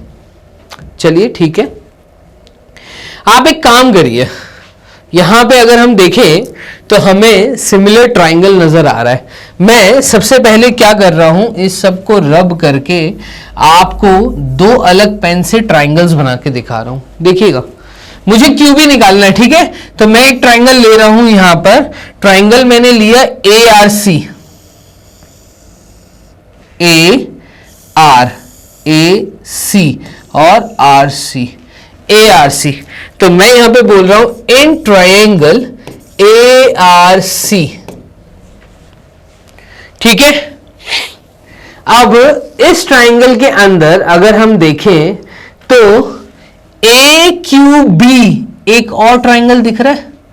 इन triangle ARC and triangle AQB, इन 2 ट्रायंगल्स में angle A is common to both the triangles. Angle A is equals to angle A common है। ऐसे ही मैं बोलूंगा, क्योंकि ये दोनों परपेंडिकुलर्स हैं AC के लिए, ठीक है, QB और RC। तो यहां पर करस्पॉन्डिंग एंगल्स इस ट्राइंगल का angle QBA, angle QBA is equals to angle RCA, बड़े वाले ट्राइंगल का RCA, एंगल RCA। ऐसे ही छोटे वाले ट्राइंगल में भी ये एंगल अगर मैं देखूं, ठीक है, तो यहां पर मैं इनसे कहूंगा कि angle AQB is equals to angle ARC। Double A के कारण मैं सिमिलैरिटी बोल सकता हूं, इन 2 के कारण तो मैं बोल रहा हूं कि दोनों ट्राइंगल सिमिलर है। Triangle ARC is similar to triangle AQB, बोल सकते हैं ये। अगर ये दोनों ट्राइंगल सिमिलर हैं तो यहां पे रेशियो फॉर्मेशन हम कर सकते हैं। हम क्या बोल सकते हैं? हम ये बोल सकते हैं कि QB upon RC is equals to, यहां पर छोटे वाले ट्राइंगल में AB अपॉन बड़े वाले ट्राइंगल का AC। डन। एक रेशियो हम ये बना सकते हैं। सिमिलरली ऐसे ही हम इन ट्राइंगल, आप देखिएगा, अब ये ट्राइंगल मैं हटा देता हूं यहां से, ठीक है। अब मैं एक ट्राइंगल ले रहा हूं, triangle PAC। In triangle PAC 2 minute, in triangle मैं लिख देता हूं, in triangle PAC and QBC, triangle QBC। Similarly एक स्टेप तो मेरा ये वाला हो गया, इसको फर्स्ट बोल देते हैं। सेकंड हम बोल देते हैं यहां पर क्यूबी अपॉन क्यूबी, छोटे वाले ट्राइंगल का क्यूबी, ठीक है, अपॉन मैं यहां पे ये बोल रहा हूं कि बड़े वाले ट्राइंगल में पी ए बोल सकते हैं, इज इक्वल्स टू क्यूबी हो गया, क्यूबी और इसका रेशियो बन गया। दूसरा हम बोल सकते हैं यहां पर एक ट्राइंगल जो छोटा वाला बन रहा है क्यूबीसी, ठीक है, क्यूबीसी में BC, BC upon AC, BC upon AC, एक ये हम बोल देते हैं स्टेटमेंट, सेकंड स्टेटमेंट। अच्छा, फर्स्ट और सेकंड में अगर वैल्यूज को सब्स्टिट्यूट कर दिया जाए तो देखो क्यूबी हमें नहीं पता, वाई हमें पता है, क्यूबी की वैल्यू है वाई अपॉन आरसी, आरसी है जेड, और जेड की वैल्यू हमें कितनी दी थी क्वेश्चन में, जेड की वैल्यू हमें 6 दी है, तो y upon 6 is equals to हमें यहां पे दिया ए बी अपॉन ए सी, तो ए बी हमें नहीं पता और ए सी भी हमें नहीं पता, ठीक है। यहां पे देखिए तो एक हमें यहां पे मिल रहा है क्यूबी मतलब वाई अपॉन पीए, पीए की वैल्यू है एक्स की वैल्यू दी है 8, Y upon 8 which is equals to A B upon A C, यहां पे क्या है बीसी अपॉन, तो BC upon A C, BC upon A C, done. ये दो इक्वेशंस हमें फर्स्ट एंड सेकंड से मिली, तो मैं यहां पे लिख देता हूं बाय फर्स्ट एंड सेकंड, ये दो चीजें मिली। अच्छा, ऊपर वाले को अगर मैं सॉल्व करता हूं तो यहां पे हमें मिल रहा है y times A C, y times A C, यहां हम इसको सॉल्व कर दें, y times A C is equals to 6ab, एक तो हमें ये मिल रहा है और यहां पे हमें मिल रहा है y टाइम्स ए सी, हमें y की वैल्यू निकालनी है, तो y times A C is equals to 8bc, 8bc। हमें ये दो इक्वेशंस मिली, इनको हम एक ब्लैंक शीट पे लिख लेते हैं, ठीक है। तो y टाइम्स ए सी, एक शीट ले लेता हूं, y टाइम्स ए सी और अगेन y टाइम्स ए सी, दो वैल्यूज मिली हैं। y टाइम्स ए सी हमें एक जगह पे बोल रहा है 6ab, 6 टाइम्स ab, और दूसरी जगह पे हमें ये बोल रहा है 8 टाइम्स bc, 8 टाइम्स bc। हमें y की वैल्यू निकालनी है, y की वैल्यू निकालने के लिए हम क्या करें, तो हमें y तो चाहिए है ना, और AB और BC अगर मैं देखूं डायग्राम में AB और BC, तो हम यहां पे देखो एक काम कर सकते हैं, क्या कर सकते हैं हम, क्यों ना AB की वैल्यू निकाल लें। इस इक्वेशन को मैं लिख सकता हूं कि AB की वैल्यू आ रही है y multiplied with AC upon 6, और यहां पे BC की वैल्यू आ रही है y multiplied with AC upon 8।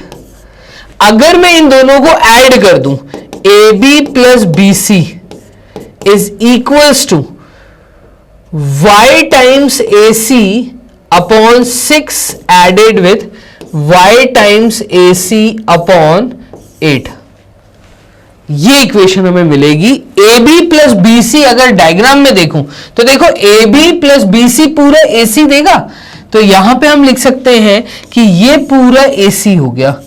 AC is equals to, LCM ले लीजिए, 6 और 8 का एलसीएम कितना होगा, तो ये 26 समथिंग होगा, कितना होगा 2 3 times is 6, 2 4 times is 8, 2 2 times is 4, again 2 1 times is 2 and 3 1 times is 3, 2 into 2 4, 4 into 2 8, 8 into 3 is 24 होगा। तो यहां पे हम कहेंगे एलसीएम हमारा आ रहा है 24, ठीक है, तो एलसीएम हमारा आ रहा है 24। अब 6 के टेबल में 24 आता है कितना टाइम्स, तो यहां पे आप कहेंगे sir 6 3 times is 24, 3 times YAC added with 8 के टेबल में 24, तो यहां पर 6 इंटू 3 इज 18, 6 इंटू 4 इज 24, तो यहां पे एक्चुअल में 4 आएगा, ये 3 नहीं आएगा, ये 4 आएगा, 4 टाइम्स, ठीक है, 4 into 6 is 24 and 3 into 8 is 24, तो ये आ जाएगा 3YAC। अब देखो क्या क्या कॉमन है, अगर मैं उसको बाहर कर दूं तो यहां पे मैं कहूंगा YAC को बाहर कॉमन कर दो, और YAC को कॉमन कर दोगे या AC को बाहर कर दोगे तो आपका स्टेप देखो क्या आ रहा है यहां बन के। इसके बाद AC को अगर मैंने बाहर कर दिया तो AC is equals to AC bracket के अंदर बचेगा 4Y प्लस 3Y, यही बचेगा, अपॉन में 24। तो AC यहां नीचे आया, AC से AC कैंसिल आउट, ये 24 इधर जाएगा तो यहां पे 1 था तो 24 इज इक्वल्स टू ये आ जाएगा तुम्हारा 7Y, ठीक है। और Y की जो वैल्यू है ये आएगी 24/7। मैं कहूंगा उन्होंने जो Y आपसे पूछा था, ठीक है, Y जो उन्होंने पूछा था वो 24/7 आया है, और यस यहां पे हमारे पास D ऑप्शन भी है। तो हमने इस प्रकार से क्वेश्चन नंबर 37 में D ऑप्शन का जवाब दिया है। क्लियर है आपको? सिमिलैरिटी ऑफ ट्राइंगल्स का यूज करके ट्राइंगल्स को सिमिलर किया, रेशियो बनाया साइड्स का, और साइड्स का रेशियो हमेशा इक्वल होता है, तो उस कंसेप्ट का जब हमने यूज किया तो यहां पर हमें स्टूडेंट्स जवाब जो है 24/7 देखने को मिला। डन। मूव करते हैं नेक्स्ट क्वेश्चन, क्वेश्चन नंबर 38। देखिए क्या कह रहा है। ये कह रहा है एक ट्राइंगल है ABC जिसमें एंगल A की वैल्यू दी है, एंगल B की वैल्यू दी है, एंगल C की वैल्यू दी है, और angle C minus angle B 9 degree बोला है। The sum of the greatest and the smallest angles of this triangle is. चलिए यहां पे देखिए हमें angle A, angle B, angle C तीनों एंगल्स दिए हैं, और तीनों एंगल्स का सम होता है 180 डिग्री। अगर आपको क्लियर है तो एक ट्राइंगल में angle A plus angle B plus angle C होता है 180 डिग्री, ठीक है। तो हम कहेंगे यहां पे हमें एंगल A दिया मतलब x प्लस एंगल B हमें दिया है, इसका मतलब ये हमें दिया है 3x माइनस 2, 3x माइनस 2। फिर हमें एंगल C दिया है, वो दिया हमें y degree which is equals to 180। Solve करते हैं तो x plus 3x minus 2 plus y is equals to 180, और ये हमारा निकल के आएगा x plus 4y minus 2 equals to 180। यहां पे आएगा x plus 4y is equals to 182, ठीक है। और हमें यहां पर बोला है angle C minus angle B, angle C minus angle B, एक इक्वेशन हमें दी है angle C minus angle B is equals to 9 degree. Angle C देखूं मैं तो एंगल C है y माइनस एंगल B हमें क्या दिया है, तो एंगल B हमें दिया है 3x plus 2 which is equals to 9। That means y minus 3x is equals to 7, ठीक है। अगर मैं इस फॉर्म में लिखना चाहूं तो ये हमारा निकल के आएगा 3x minus y, 3x minus y equal to -7। तो एक इक्वेशन हमारे पास ये आई है और एक इक्वेशन हमारे पास ये आई है। इन दोनों को हम अगर सॉल्व करें, ठीक है। अभी देखो यहां पे क्या बोल रहा है, ये कह रहा है the sum of the greatest and the smallest angle to this triangle is. यहां पे हम अगर y की वैल्यू निकाल के यहां पे सब्स्टिट्यूट कर देते हैं तो आंसर देखो ये हमारा जवाब निकल के आएगा। मतलब कुल मिला के हमें x और y निकालना है, ग्रेटेस्ट और स्मॉलेस्ट निकालना है, उसका सम देना है और कुछ नहीं करना। तो वही हम यहां पे करेंगे। तो एक काम कर लेते हैं, यहां पे y को भी तो हम लिख सकते थे 7 प्लस 3x। तो एक काम करते हैं, यहां पे ये जो हमने लिखा है इसको हटा दो और यहां पे ये ले लो आप y equal to 7 plus 3x और इसको उठा के यहां पे सब्सटीट्यूट कर दो तो y की वैल्यू है ना। तो ये तुम्हारा सॉल्व होके आएगा x प्लस 4 ब्रैकेट में आ जाएगा 7 plus 3x bracket close which is equals to 182। Done. Clear है ये चीज? और अगर आप चाहते तो इसको ऊपर ही डाल सकते थे, कोई इश्यू नहीं आता।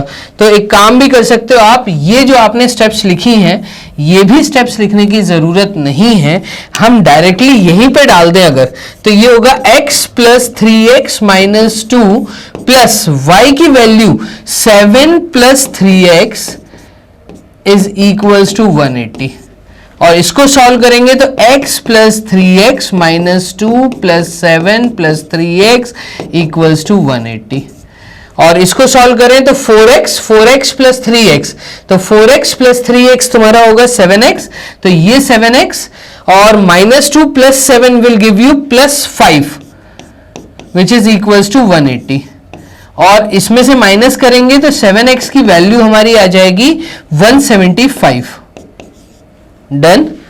अगेन x की वैल्यू क्या आ रही है, तो x की वैल्यू हमारी आ रही है 175 अपॉन 7, 175 अपॉन 7।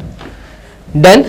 तो ये 7x ही आ रही है हमारी, और कोई वैल्यू तो नहीं आ रही। 3x माइनस 2 हमें दिया था, y हमें दिया था, ठीक है, a की वैल्यू हमें x दी थी, y की वैल्यू हमने यहां से निकाली angle c minus angle b से। एंगल c की वैल्यू थी y, एंगल b की वैल्यू थी 3x माइनस 2, 3x माइनस 2, क्योंकि ये ब्रैकेट में था, ब्रैकेट ओपन किया तो माइनस 3x प्लस 2 हो जाएगा विच इज इक्वल टू 9, और ये 9 में से 2 गए तो 7 आएगा, ठीक है। y minus 3x equal to 7 और y की वैल्यू आएगी 7 प्लस 3x, जो कि हमने यहां पे सब्सटीट्यूट की है। तो ये सॉल्व वो कराया। 7 1 टाइम्स इज 7, 7 2 टाइम्स इज 14। अगर इसको 7 से काटूंगा तो 7 2 टाइम्स इज 14, 35, 7 5 टाइम्स इज 35। मुझे x की वैल्यू 25 मिल गई। देखिए मैं एक ब्लैंक शीट ले लेता हूं, मुझे एंगल A मिल गया है, तो एक ब्लैंक शीट ले लेते हैं। मुझे एंगल A जो कि x बोला था, तो एंगल A की वैल्यू मुझे 25 डिग्री मिल गई है यहां पर। डन। पीछे आ जाते हैं, तो angle A is 25 degree. Angle B भी निकल के आ जाएगा, तो एंगल B निकाल लेते हैं। एंगल B इन्होंने बोला 3x माइनस 2 है, देखिएगा एंगल B इन्होंने बोला 3x माइनस 2 है, तो 3x माइनस 2 है, तो एंगल B की वैल्यू आ जाएगी 3 into 25 minus 2, that is 3 into 5 is 15, carry 1, 75 minus 2 is 73 degree. तो ये हमारा एंगल B निकल के आ गया। तो एंगल A निकल आया, एंगल B निकल आया। अब एंगल C हमें बोला था y डिग्री है, एंगल C की वैल्यू y यहां पर क्या था, तो y था 7 प्लस 3x, ये भी निकाल लीजिए 7 प्लस 3x, x की वैल्यू 25 डाल दीजिए, तो एंगल C की वैल्यू आ जाएगी 7 प्लस 3 इंटू 25। डन। ये हो जाएगा 7 प्लस 3 इंटू 5 इज 15, कैरी 1, 75, ये आ जाएगा 5 5 10 11 12 82 डिग्री। तो एंगल C की वैल्यू है यहां पर 82 डिग्री। एंगल A हमारे पास है, एंगल B हमारे पास है, एंगल C हमारे पास है। सबसे बड़ा एंगल है एंगल C और सबसे छोटा एंगल है एंगल A, इन दोनों का सम बोला है, तो angle C plus angle A मतलब 82 प्लस 75, सॉरी 25, 82 प्लस 25, तो ये यूनिट प्लेस आएगी 7, 8 9 10 160 डिग्री। ऑप्शन में आते हैं तो 160 डिग्री हमारा ए ऑप्शन है। क्वेश्चन नंबर 38 भी हो गया हमारा सॉल्व। मूव करिए नेक्स्ट क्वेश्चन, क्वेश्चन नंबर 39 की तरफ। क्वेश्चन नंबर 39 कह रहा है कि if sec theta plus tan theta is equals to p then tan theta is what. मैं यहां पर कहूंगा, देखिए हमें क्या दिया है, sec theta added with tan theta और इसकी वैल्यू हमें दी है p। आपसे पूछा है tan थीटा की वैल्यू क्या होगी। अगर हम यहां पे ध्यान दें तो हमें ये क्लियर है कि sec square theta minus tan square theta की जो वैल्यू होती है वो 1 होती है, एज वी नो। यहां लिख लेता हूं, ठीक है, जैसा कि हमें पता है कि ये होता है। अब अगर मैं इसको ध्यान से देखूं तो यहां पर a square minus B square दिख रहा है, आइडेंटिटी। तो मैं कहूंगा sec theta plus tan theta a plus B a minus B, sec theta minus tan theta की वैल्यू 1 होगी। डन। मैंने जो चीज मुझे पता है उसमें मैंने आइडेंटिटी लगा दी। अगेन यहां पे मैं कह सकता हूं कि sec theta plus tan theta की वैल्यू p दी है, तो यहां पे p डाल दो और फिर नेक्स्ट ब्रैकेट क्या है, तो ये है sec theta minus tan theta is equals to 1। अभी sec theta minus tan theta क्या होगा, तो यहां पे मैं कहूंगा कि sec theta minus tan theta की जो वैल्यू होगी वो होगी 1/p। तो एक मेरे पास ये वाली इक्वेशन है और एक जो गिवन इक्वेशन है, इसको फर्स्ट बोल देता हूं, इसको सेकंड बोल देता हूं। मुझे क्या निकालना है, मुझे सिर्फ tan थीटा निकालना है। सिर्फ tan थीटा निकालने के लिए मैं ऐसा बोल देता हूं कि क्यों ना मैं फर्स्ट इक्वेशन में से सेकंड इक्वेशन को माइनस कर दूं। तो यहां पे हम बोल देते हैं कि सब्ट्रैक्ट सेकंड फ्रॉम फर्स्ट। ठीक है, तो subtract second from first. Sir ऐसा क्यों किया, ऐसा इसलिए किया क्योंकि आप ध्यान से देखिएगा, यहां पे अगर मैं सब्ट्रैक्ट बोल रहा हूं तो एलएचएस साइड में लिख के दिखाता हूं। देखो सेकंड को फर्स्ट में से सब्ट्रैक्ट करना है, तो यहां पे ये आएगा sec theta added with tan theta, इसमें से माइनस करना है। किसको माइनस करना है, sec theta minus tan theta को, तो ये आ जाएगा sec theta minus tan theta. ऐसा मैंने इसलिए किया, अगर आप समझ पा रहे हैं कि जब ब्रैकेट ओपन होगा तो sec theta minus sec theta zero हो जाएगा, tan theta minus into minus plus tan theta, तो tan theta plus tan theta will give you 2 tan theta. तो मैं डायरेक्टली वो चीज लिख देता हूं, यहां पे क्लियर है ये। तो मैंने यहां पर दोनों को सब्ट्रैक्ट किया है और डायरेक्टली मैं लिख रहा हूं कि यहां पे आएगा 2 tan थीटा जब मैं सब्ट्रैक्शन करूंगा, और दूसरी साइड पे आरएचएस साइड पे हो जाएगा आपका p माइनस 1/p, तो p माइनस 1/p। अगर इसको सॉल्व करूंगा तो 2 tan थीटा की जो वैल्यू आ रही है वो आ रही है p स्क्वायर माइनस 1/p। ये 2 यहां पे एक्स्ट्रा दिख रहा है मल्टीप्लीकेशन में tan थीटा के साथ, ये इधर ले आइए क्रॉस मल्टीप्लाई करके, तो यहां पे tan थीटा की वैल्यू हो जाएगी p स्क्वायर माइनस 1/2p। अब देखिए क्या ये आंसर ऑप्शन में दिया है, सिर्फ tan थीटा की वैल्यू होगी p square minus 1/2p, that means B option. तो ये एक बहुत प्यारा सवाल था जो कि हमने कर लिया है खत्म। तो क्वेश्चन नंबर 39 तक हो गया खत्म। अब हम मूव करते हैं क्वेश्चन नंबर 40 की तरफ। तो लास्ट क्वेश्चन जो इस वीडियो का है वो ये रहा आपके सामने। ये कह रहा है the base BC of an equilateral triangle ABC lie on the y axis. यहां पे अगर हम छोटा सा एक ड्राइंग बना लें तो आप देखिएगा, ये हमारी है x एक्सिस, ये है हमारी y एक्सिस। यहां पे हमसे कहा जा रहा है कि the base BC of an equilateral triangle ABC lie on the y axis, the coordinates of C are 0, -3 if the origin is the midpoint of the base BC। अच्छा, जो पूरा BC है वो बेसिकली लाई कहां कर रहा है, तो वो लाई कर रहा है y एक्सिस के ऊपर। मैं कहता हूं ये BC आपका लाई कर रहा है। ठीक है, ऐसा क्यों बनाया, उसके पीछे रीजन ये है क्योंकि ये वाला स्टेटमेंट दिया है। कौन सा, if the origin is the mid point. अगर ओरिजिन मिड पॉइंट है किसका, साइड BC का, और साइड BC जो है वो एक इक्विलैटरल ट्रायंगल की साइड है।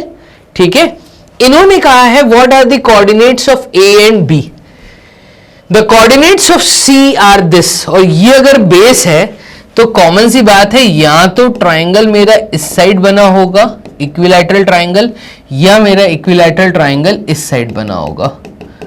ठीक है, इक्विलैटरल ट्रायंगल का मतलब या तो A पॉइंट इधर हो सकता है या A पॉइंट इधर हो सकता है। मैं बोल देता हूं A डैश इधर हो सकता है, A उधर हो सकता है। मुझे बेसिकली A के कोऑर्डिनेट्स निकालने हैं और B के कोऑर्डिनेट्स निकालने हैं। मुझे C का कोऑर्डिनेट दिए, C का कोऑर्डिनेट दिए 0, -3। तो ये पॉइंट तो क्लियर है कि ये -3 है। अगर ये -3 है और यहां पे मिड पॉइंट है ओरिजिन, तो इतना क्लियर है कि ऊपर भी ये 3 यूनिट्स गया होगा, तो +3 नीचे -3। मतलब यहां से B का कोऑर्डिनेट तो मैं सिंपली देख के दे सकता हूं कि B का कोऑर्डिनेट तो आसान है निकालना। सिंस मैं ऐसा बोल देता हूं, since BC has, since side BC has midpoint as origin, therefore coordinates of B are, B के कोऑर्डिनेट्स जो होंगे वो आपके होंगे 0,3, तो ये होगा 0,3। इसमें मेरे ख्याल से किसी को दिक्कत नहीं है। तो B का कोऑर्डिनेट जो है वो 0,3 है। अगर मैं ऑप्शन की तरफ आता हूं तो B का कोऑर्डिनेट 0,3 यहां पे दिया है और यहां पे दिया है, ठीक है। तो मुझे B का कोऑर्डिनेट दिया हुआ है, ठीक है। अब हम अगर मूव करें तो हमें A का कोऑर्डिनेट निकालना है। देखो ये आंसर नहीं है, ये आंसर नहीं है, ये तो क्लियर हो गया कि B और D हमारा जवाब नहीं है। हमारा जवाब यहां तो A होगा या C होगा, ठीक है। तो हमें इसकी तरफ मूव करना है। अब हम आते हैं A का कोऑर्डिनेट ढूंढने के लिए। तो A का कोऑर्डिनेट ढूंढने के लिए अगर मैं देखूं पूरी BC की लेंथ क्या है, देखो ये इक्विलैटरल ट्रायंगल की साइड है, तो जो BC की लेंथ होगी वही AB की होगी।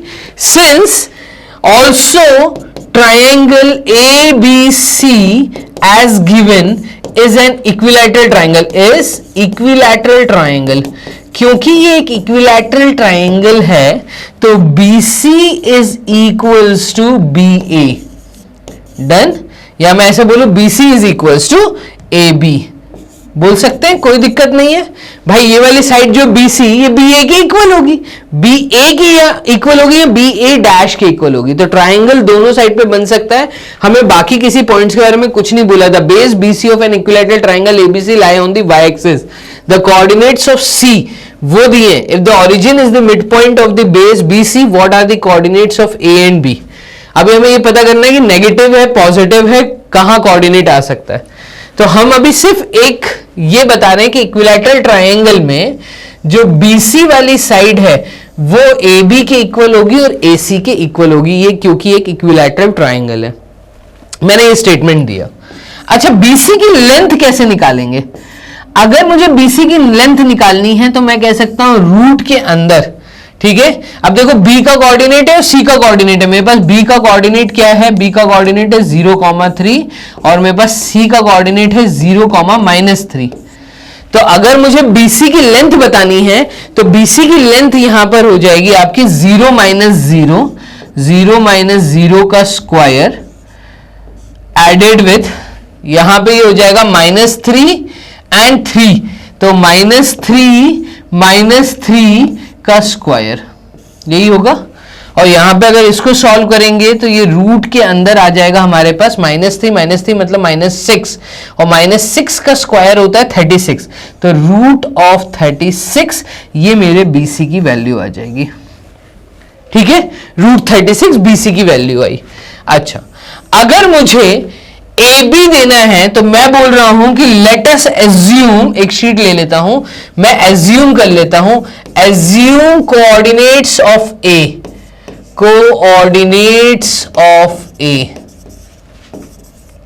इज x,0, ठीक है। अगर पॉजिटिव डायरेक्शन में जाता हूं तो x,0, ठीक है।